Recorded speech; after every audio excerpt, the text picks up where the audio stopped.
Hello and welcome back. My name is Madeline and I review books, movies, TV shows, whatever I want every Tuesday, or at least I try to every Tuesday. Today we're going to be talking about Serpent and Dove by Shelby Mahurin. This is another one of the books that I got recommended from TikTok. I was very excited about it. It did not live up to my expectations. Let's talk about it. Before we get into it, I do want to give like a little plot summary. So it's basically about this girl. She's a witch and she lives in this French village where everything's really religious. The government is controlled by the church and basically they're very anti-witches. There's a bunch of like witch hunters who also kind of belong to the church, almost like priests or monks. And basically the main girl ends up having to marry one of these witch hunters. That's all I'm gonna say for now. So if you haven't read the book, go read the book, come back, you know the drill, then we'll talk about it. Alright, for those of you who have read the book, let's get into it. First I want to talk about positives. I did really think the magic system was cool. Blood witches versus the witches who can kind of see like different paths and different connections and like ties between different people and events, and they have to pay these costs, and it's just like a really cool magic system. I really loved that.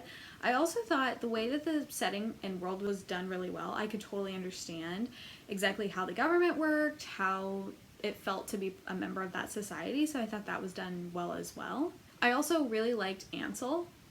He was perhaps my favorite character because he was a witch hunter, but he was so much more human than Reed. He was just so much more likable. Now let's talk about things I didn't like. So Reed's with Cindy, the booktuber. She really gets into a lot of the like really problematic stuff, so I'm going to link her video below. I agree with her on most of it, but she doesn't like Ansel and I do like Ansel. That's the one spot where we diverge, but other than that, she does a really good book talk on it, so go see that if you want to know what's problematic with this book.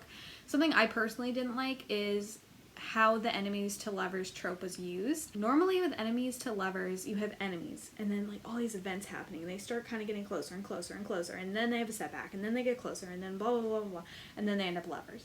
In this book, it was like enemies, enemies, enemies, enemies, enemies, lovers, and then they turn into lovers. And it was just so abrupt. It didn't really make any sense. There wasn't a sense of like a smooth transition. It just was like very abrupt, I felt.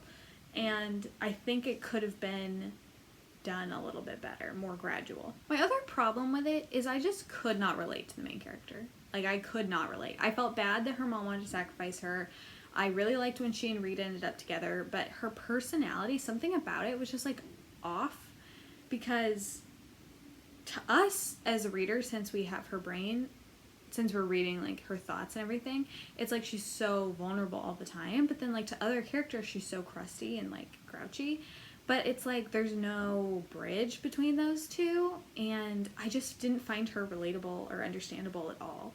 Maybe that's just me. Let me know in the comments below. All in all, this book was good.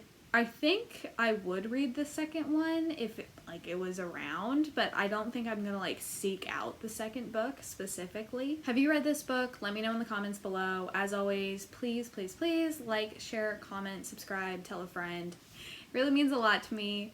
Thank you so much for watching, and I will be back next Tuesday with a new video. The was designed was really well.